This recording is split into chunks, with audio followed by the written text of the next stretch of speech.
Le cheval noir du livre de l'Apocalypse, chapitre 6, représente la famine. Cela se passe avant la venue de Jésus. Nous voyons le contexte qui se situe dans le cadre de la guerre des deux témoins contre les ennemis d'Israël.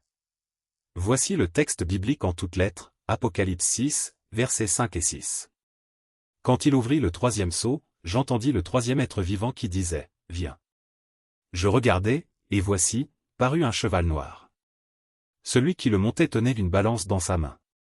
Et j'entendis au milieu des quatre êtres vivants une voix qui disait, « Une mesure de blé pour un denier, et 3 mesures d'orge pour un denier, mais ne fais point de mal à l'huile et au vin point ». L'actualité, plusieurs indices nous permettent de voir cette famine arriver.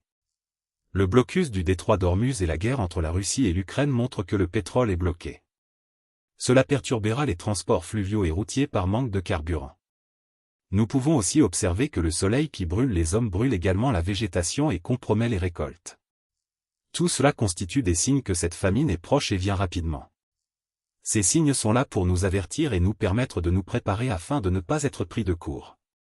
Nous serons attentifs à ce que dit le verset suivant, qui parle du quart de la terre, Apocalypse 6, versets 7 et 8.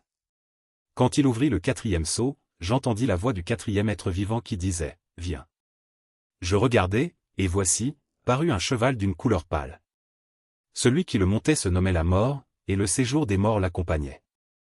Le pouvoir leur fut donné sur le quart de la terre, pour faire périr les hommes par l'épée, par la famine, par la mortalité, et par les bêtes sauvages de la terre. Ces informations sont utiles pour méditer et réfléchir à ce que nous pouvons faire pour notre famille, si celle-ci est sensible à cette coopération face à un danger prévu à l'avance.